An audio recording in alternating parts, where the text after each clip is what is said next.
Guys আজকে আমার cycle শেষ। আমার সাইকেল রিপেয়ার করতে গেলে আমার সাইকেলের সাথে কি হলো তাই দেখাবো আজকে আমি এই ভিডিওতে। গাইস আসসালামু আলাইকুম, আশা করি তোমরা সবাই ভালো আছো। তো আজকে আমি আমার সাইকেলটা ঠিক করতে যাচ্ছি। দেখো আমার সাইকেলের এই বিবি সেটটা নষ্ট হয়ে গেছে একদম। এখন এই বিবি সেটটা আমি ঠিক করতে যাচ্ছি। তো চলো আমার সাথে কি ফুল এখন আমি যাচ্ছি সাইকেল ঠিক করতে। চলো ফুল দেখলে বুঝতে পারবো কি যাচ্ছি। এবার আমি যাচ্ছি, অনেক দূর এসে পড়েছি। দেখো অর্ধেক পেডাল দেওয়া লাগছে, কারণ বেশি ধরে আমি ফুল পেডাল দিতে পারতাম কিন্তু দিচ্ছি না, কারণ হলো ফুল পেডাল দিলে বাজতে এই ফ্রেমটা নষ্ট ক্ষয় হয়ে যাবে, এই জন্য আমি ফুল পেডাল দিচ্ছি না, অর্ধেক পেডাল দিচ্ছি। এমনি যাচ্ছি এখন আমি। চলো আমার সাথে। আর রাস্তাটার যে খারাপ অবস্থা এটা নিয়ে তো যাওয়াই যাচ্ছে না, আর ওইখানে আর রাস্তায় ভিডিও করলাম না তাই জন্য। আর আমি এখানে এসে পড়লাম, আসার পরে দেখলাম ওরা আমার সাইকেলটা একদম বাইরে বেরিয়ে শুরু করে দিছে। এখন আমার সাইকেলটা সুন্দর করে ঠিক করবে। এখন ঠিক করার জন্য প্রথমে এমনভাবে বেরিয়েছিল আমার সাইকেলটাকে, আমার অনেক খারাপ লাগতেছিল, কারণ সাইকেলটা অনেক জায়গায় এলো বাড়ি দেওয়ার কারণে অনেক জায়গায় মনে করো অনেক জায়গায় ক্র্যাশ করছে, তাই এলো রং টং উঠে পড়ছে, কিন্তু বেশি রং ওঠে না, অনেক ক্ষতি হয় নাই। পরে এটা বাইরে বের করে এটা সুন্দর করে খুলে ফেললো। এখন খোলার পরে দেখো আমার ক্র্যাঙ্ক সেটটা আমার হাতে ধরিয়ে দিল। দেখো আমার ক্র্যাঙ্ক সেটটা মোটামুটি ঠিক ফ্রেশ কন্ডিশন আছে। এখন ওটা খুলে দিচ্ছে বিবি সেটটা খোলার পরে এখন এক সাইড খুলেছে কিন্তু অন্য সাইড খুলছিল না, তাই আমার সাইকেলের ডাক্তার বললো যে এখানে সার্জারি করতে হবে। তারপরে আমি বললাম কি হয়েছে সাইকেলে, পরে বলে যে এই নাটটা এখন খুলতেছে না, এখানে জ্বালাই দিয়ে খুলতে হবে। তারপরে আমি ভাবলাম যে কোনো প্রবলেম হবে, পরে সে বললো যে এলো এটা করতে গেলে এটা রং চলে যেতে পারে, কিন্তু পরে আমি ভাবলাম যে একটু সাবধানে করে যাতে রংটা না যায়। ওই সময় আমার এত খারাপ লাগছিলো যে এলো আমার ভাবছিলাম আমার সাইকেলটা আজকে শেষ, আমার সাইকেল আজকে সব রং টং অ্যাক্সিডেন্ট হয়ে যাবে আজকে শেষ সব। তারপরে দেখলাম যে লোকটা সুন্দর করে ভেজা টেনে দিয়ে সুন্দর করে একটা সাইড দিয়ে তারপরে হলো লোকটাও বুঝতে পারছে যে আমার খুব খারাপ লাগবে যে আমার সাইকেল ইটা ভাবে, তাই লোকটা বুদ্ধি করে সুন্দর করে সাইড দিয়ে ভেজা টেনা দিয়ে রেখে দিল যাতে সাইডে কোনো রংটা যাতে না যায়। তারপরে ঝালাই দিল শক্ত করে, ঝালাই দেওয়ার পরে সুন্দর করে একলা এটা খুলে আসলো। তারপরে আমার এখন নতুন বিবি সেট লাগিয়ে দেবে এটা খোলার পরেই।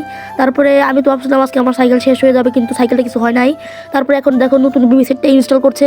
এখন নতুন বিবি সেটটা ইনস্টল করা হয়ে এক সাইড লাগাতে ফেললো, এখন অন্য সাইড লাগাবে। দেখো বেশি রং যায় নাই, এখন সাইকেলটা প্রায় আমার সাইকেলটা অনেক ভালো হয়ে যাবে। এখন চলে মনে হচ্ছে অনেক মজা পাবো। দেখো এই যে নতুন বিবি সেটটা লাগাবো। আর এখানে আমি লাগাতে গিয়ে লোকটা আমাকে অনেক বললো যে তোমার সাইকেলে সুন্দর করে তেল দিবে।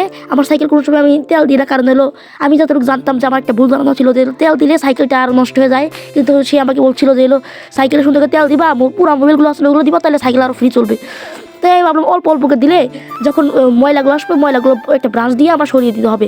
তোমাদেরকে একটা আমি বলে রাখি, একটা জিনিস বলে রাখি যে তোমার সাইকেল সব জায়গায় পুরো মোবাইলগুলো দিবা কিংবা তেলগুলো দিবা, দেওয়ার পরে তোমরা ওইখানে মনে করো যখনই ময়লা আসবে ওই ময়লাগুলো তখন তোমরা সরিয়ে ফেলবা, যাতে পরবর্তীতে কোনো ওইখানে যাতে ময়লা একসাথে আকর্ষণ হয়ে যাতে কোনো সমস্যা না হয়, তাই তোমরা এলো এই জিনিসটা মাথায় রাখবা।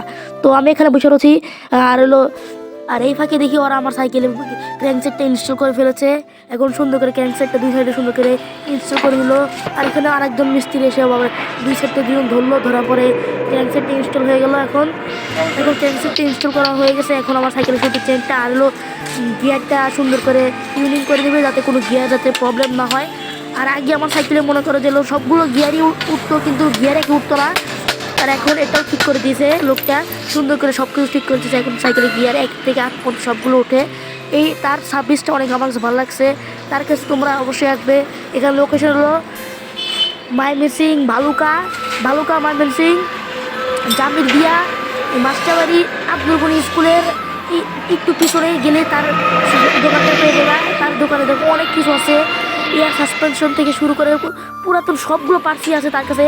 ডার্ক ফ্রেম আছে, সে নিজে ফ্রেম বানিয়ে সাইকেল তৈরি করে সে মানুষের কাছে বিক্রি করে, সে নিজে সাইকেল তৈরি করে, তার অনেক অভিজ্ঞতা আছে সাইকেল নিয়ে, তাই সে এলো সুন্দর করে সব কিছু তার মোটামুটি সাইকেল আছে, সবগুলো সে বানিয়ে সাইকেল বিক্রি করে।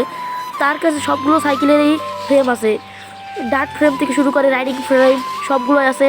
তো সবশেষে আমি টাকা দিয়ে দিলাম তাকে, আমার সাইকেল ঠিক করার পর টাকা দিয়ে দিলাম, আর মাত্র 50 টাকা বেঁচে গেলো, তাই নিয়ে আমি চলে আসলাম। এই দেখো আমার সাইকেলটা এখন খুবই ভালোভাবে চলছে, কোনো সব প্রবলেম হচ্ছে না, খুবই স্পিডে চলছে সাইকেলটা। এখন আমি সাইকেলটা এত চলে মজা পাচ্ছি, আমি এখন বলার বাইরে, তাদের দোকানে এত ভালো সার্ভিস পাবো আমি জানতে পারতাম না। তারপরে আমি এখানে এসেছি, এত ভালো সাইকেল চলার মজা পেতেছি আমি এখন বলার বাইরে ভাই। ওইখানে তোমরা একদিন সার্ভিস নিলে তোমরা বুঝতে পারবো ওইখানে কীরকম মজা পাওয়া যায়। স্কোয়ার মাস্টারবাড়ি আব্দুল স্কোয়ারের পিছনে তাদের দোকানটা, ওইখানে গেলেই অনেক ভালোভাবে তোমরা দেখতে পাবে কি এত ভালো সার্ভিস দেয় ওরা।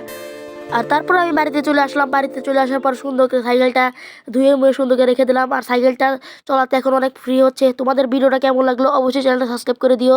আর আজকের জন্য এই পর্যন্তই, আল্লাহ হাফেজ।